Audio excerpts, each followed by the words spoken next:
नमस्कार दोस्तों, जय श्री राम। द्वारिकानाथ शास्त्री महाराज की जय।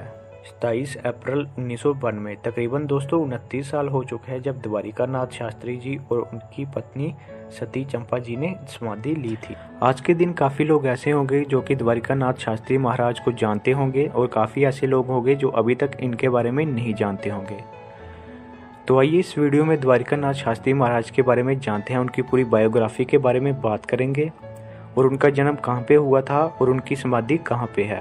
तो दोस्तों, अगर आप हमारे चैनल पे पहली बार विजिट कर रहे हैं तो आप हमारे चैनल को सब्सक्राइब कर सकते हैं। तो आइए स्टार्ट करते हैं हमारा आज का वीडियो।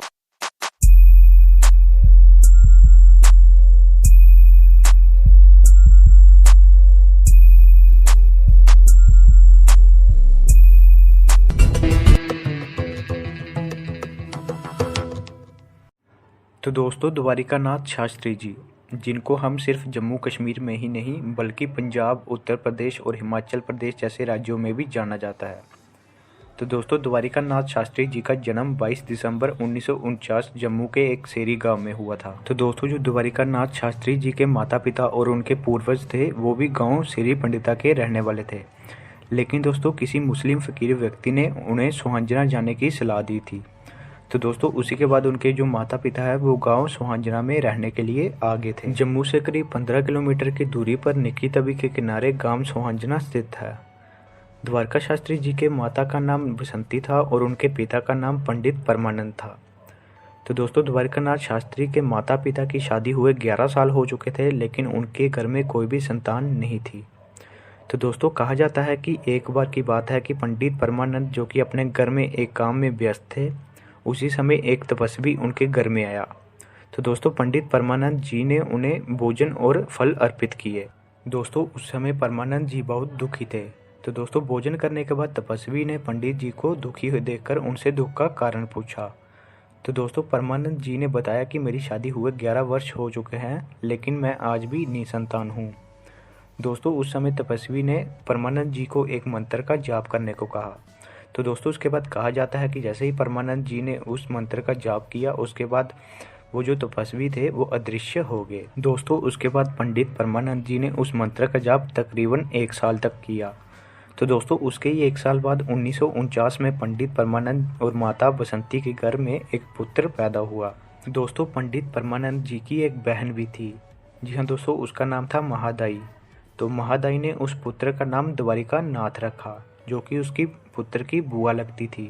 दोस्तों, उसके बाद पंडित परमानंद जी के घर में 2 और पुत्रों ने जन्म लिया। दोस्तों, जिनका नाम बाद में पंडित प्रकाश शर्मा और पंडित सोमनाथ शर्मा रखा गया। दोस्तों, समय निकलता गया और द्वारिकानाथ 3 साल के हो चुके थे। एक दिन उनके पिता पंडित परमानंद जी को तपस्वी द्वारा दिया गया मंत्र भूल गया। तो दोस्तों, इसको लेकर उनके पिता काफ़ी चिंतित हो उठे। अपने पिता को चिंता में देखकर द्वारिकानाथ जी ने अपने पिता के कान में कुछ कहने की जिद की। तो दोस्तों, तभी द्वारिकानाथ जी ने वही गुरु मंत्र उनके कान में उच्चारण कर दिया। दोस्तों, ये देखकर उनके पिताजी हैरान हो गए। इस घटना के बाद अब उनके पिताजी को पता चल चुका था कि ये कोई साधारण बच्चे नहीं है।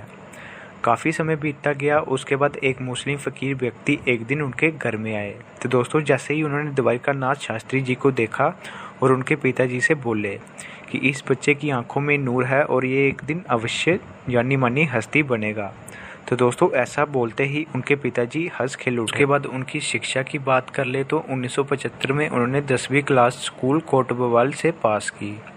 उसके बाद उन्होंने 3 विषयों में हिंदी, अंग्रेजी और संस्कृत में एमए की परीक्षा पास की। तो उसके बाद जो द्वारका शास्त्री जी हैं वो पीएचडी करना चाहते थे, लेकिन उनका एक दोस्त था जिसको वह निराश नहीं करना चाहते थे, जिसके कारण उन्होंने पीएचडी थीसिस को चिनाब नदी के किनारे प्रवाहित कर दिया। द्वारिका शास्त्री जी महाराज पहलवानी में भी काफ़ी रुचि रखते थे। उन्होंने काफ़ी बड़े से बड़े पहलवानों को हराया, लेकिन वह हमेशा जीतने के बाद उदास हो जाते थे।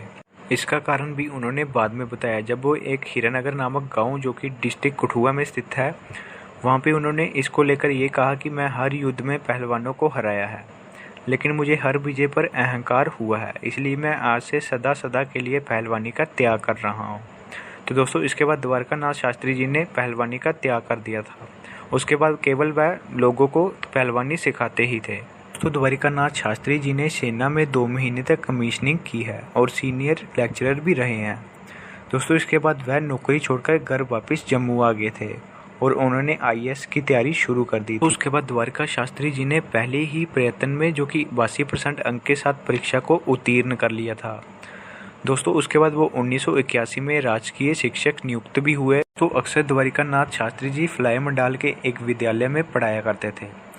तो दोस्तों अक्सर उन्हीं का यही कहना था कि ईश्वर स्वयं उन्हें आवश्यकता अनुसार भोजन, वस्त्र इत्यादि प्रदान करते हैं। द्वारिका नाथ शास्त्री जी का बच्चों के साथ बहुत स्नेह था। अक्सर वो बच्चों के साथ खेला करते थे। इसके आगे की स्टोरी आप हमारे पार्ट 2 में देख सकते हैं। ये हमारा वीडियो का पार्ट 1 था। तो दोस्तों द्वारिका नाथ शास्त्री से जुड़ी अपडेट्स पाने के लिए आप हमारे चैनल को सब्सक्राइब कर सकते हैं। तो दोस्तों मिलते हैं नेक्स्ट वीडियो में।